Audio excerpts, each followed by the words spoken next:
Amen. Napakabuti ng Panginoon. Talagang umuulan ng pagpapala sa promise. Amen. At pupunan ng Diyos yan. Like, share, subscribe. Amen. Pala tayo sa mga pangako ng Diyos. Tupunan tayo ng Panginoon yan para lalo po tayo pagpapalain. Amen. Ngayon po, dadaan naman po tayo sa pagbigay sa Panginoon. Lagi po natin alahanin at dito ang sa pagkulang po ang pagbigay sa Diyos. Yan po ay sinasabi po niya. Amen. Doon sa lumatipan pa lang, ay sinasabi pa po niya ng Panginoon. Ginahan niya po ang lahat na may kapagbukas po sa akin sa aklat po ng Genesis. Ito po ay lagi na po natin napapakinggan. Ito po ang sinasabi po ng ating ninong si Jacob. Sa aklat po ng Genesis Kapitulo 28, versikulo 20 pababa.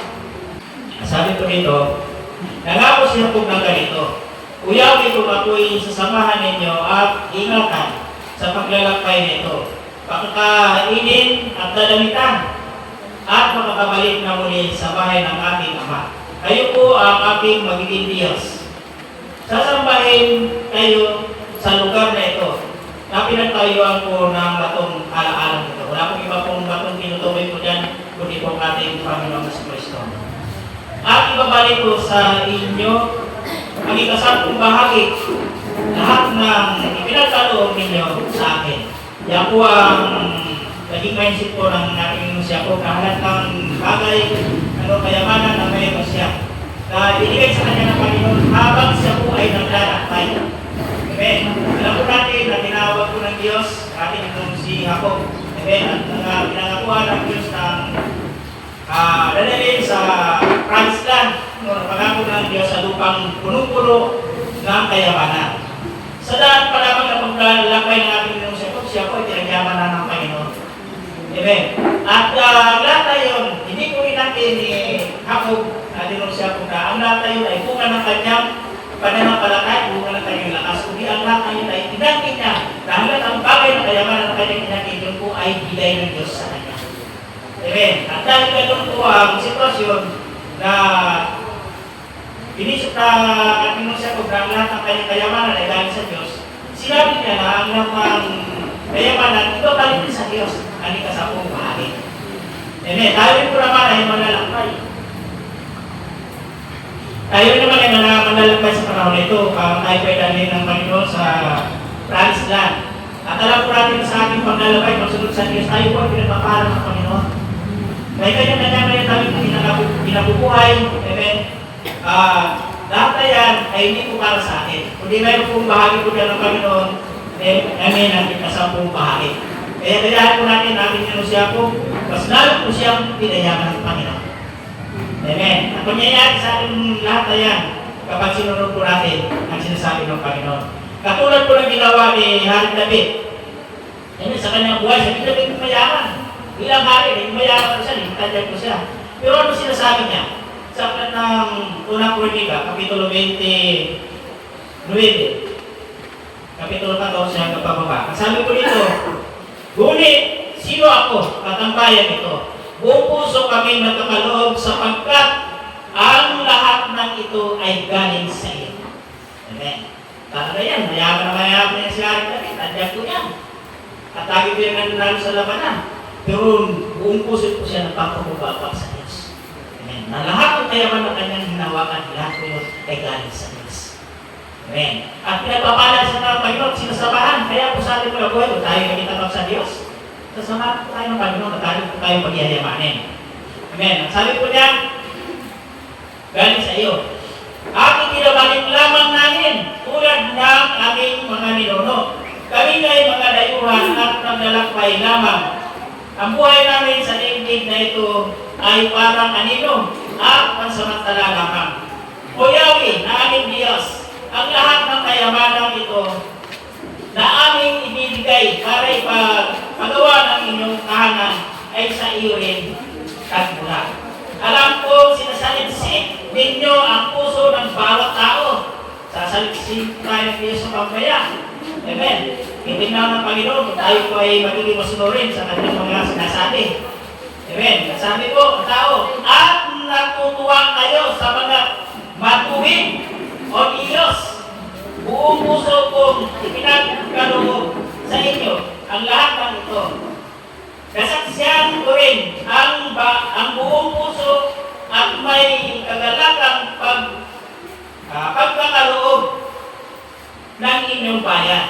at narito kayo. Amen. Kaya po ang sinasabi po ni Hari David, ang kayamanan na kanyang taglay, dito niya natin ang buhay. Buhat po niya sa kanyang lakas at kamunungan.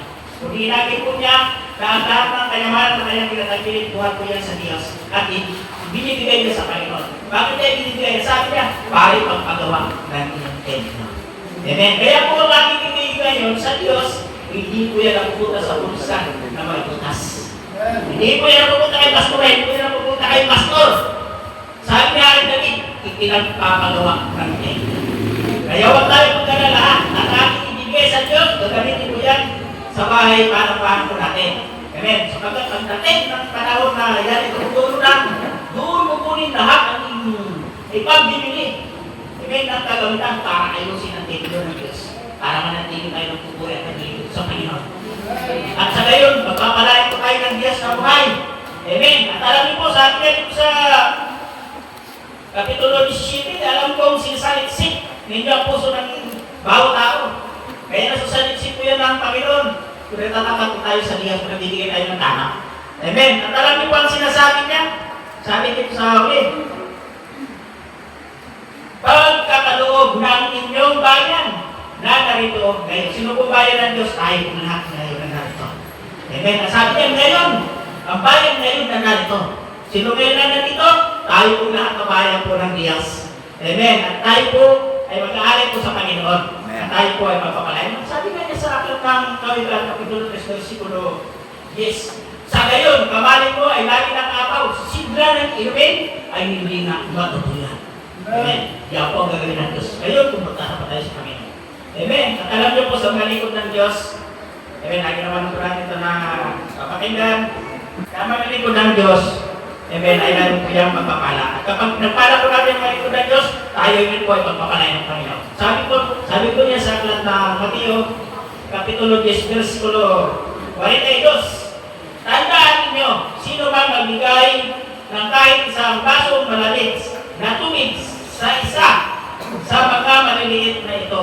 Dahil sa siya'y alagad ko, siya'y tiyak na natanggap ng gantimpala. Amen. Kaya po sa pagbibigay sa Diyos at sa mga likod ng Diyos, walang lugi. Dahil sabi ng Panginoon, pinangako niya na siya tatanggap ng gantimpala. Kaya po magbigay po tayo sa Panginoon. At alam niyo naman po sa may misyon po dyan, salo-salo sa misyon, kahit nasa bahay na lamang po kayo, kapag nabigay kayo sa misyon, kasama na rin po kayo sa ministry. At ang mga salo-salo po, binigay po natin niya po ay iniipon at dinagdagan na pagdating. Katulad ngayon, na meron po tayong salo-salo, ang mga naipon niya sa salo-salo, dinagdagan po yan sa piring para po tayo ay may pagsasaluhan. Amen. At kaya nangyari lahat na tumayo, tayo po ay bibigay sa Panginoon at tayo po ay magpalay na Diyos na buhay.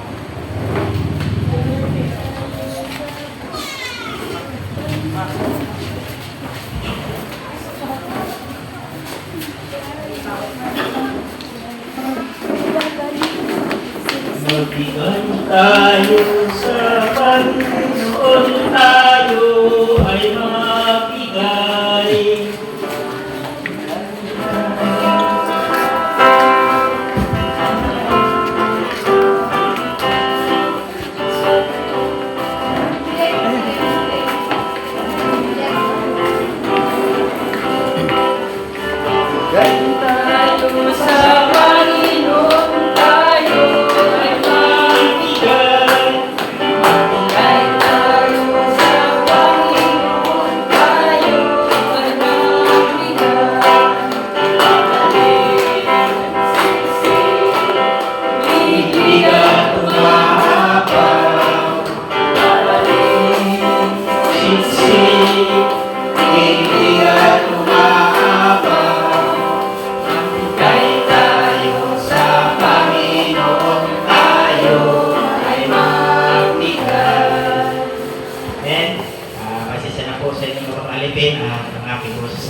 Sige po, nakapagbigay na po tayo lahat at ito po ay nakikita po ng Panginoon, sinasaliksik po ang ating mga puso.